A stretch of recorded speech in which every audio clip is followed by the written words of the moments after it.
તો જૂનાગઢમાં મેળામાં વેપાર પર પ્રતિબંધને લઈને નાના વેપારીઓમાં રોષ ફેલાયો છે। ત્યારે 300થી વધુ વેપારીઓ હેરાન પરેશાન થયા છે। ત્યારે તંત્ર દ્વારા ધંધો કરવાની મનાઈ કરવામાં આવી છે। ત્યારે રસ્તા પર પાથરણા પાથરવા પર પ્રતિબંધ ફરમાવવામાં આવ્યો છે। ત્યારે દૂર દૂરથી આવતા વેપારીઓને જગ્યા ઉપરથી દૂર કરાયા છે।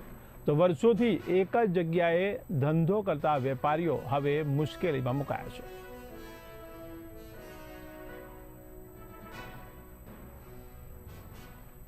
वो गैस की दुकान लगती है। मेरा वो गैस लड़का दुकान लगाता है, उसके नाम की पूरी पर्ची है मेरे पास। कितने साल से कम से कम नहीं तो मेरा को 40-50 साल है साहब। मैं यहाँ धंधा करती हूँ, पूरा मेरे पास जेल। क्या दिक्कतें क्या होती है? अभी दिक्कत ना है साहब कि मेरे को भगाते हैं, उधर उधर धक्का मारते हैं कि बोला बुढ़िया तू नहीं लगाएगी है, तू दूर दूर देश की है, यहाँ नहीं लगाने का, यहाँ से भाग ले। कितने लोगों को मना किया है? सबको बोल रही है, पूरे को बोल रही है। सबसे बड़ा मेला होने वाला इस साल का, अगर आप धंधा नहीं होगा क्या होगा? हमारी जगह पर मर जाएंगे, बिन मारे मर जाएंगे। सरकार हम देश के देश ही में, गुजरात ही में रह जाएंगे। हमारा उधर एमपी में जाना ही और हमारा जगह में देखते हैं, हम देखते हैं सरकार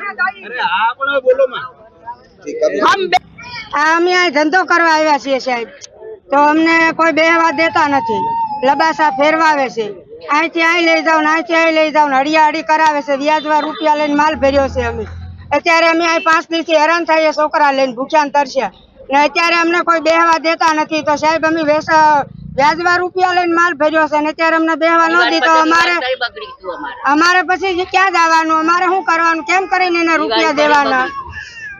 અહીંયા ધંધો ન કરીએ તો અમારે ક્યાં જવાનું? પછી દર વર્ષે કેવો ધંધો થતો હોય? દર વર્ષે અમારો ધંધો થાય છે, ત્યારે તો અમે આટલું જોખમ કરીને અમે અહીંયા આવ્યા છીએ। આ વખતે તો મિની કુંભ કહે છે કે મેળો મોટો થાય, મેળો મોટો થાય તો અમે વધારે માલ ભરી આવ્યા, 1.5 લાખ રૂપિયાનો માલ ભરી આવ્યા છીએ, અને અત્યારે જ અમને આ મેળામાં ના પાડે તો પછી અમારે શું કરવાનું?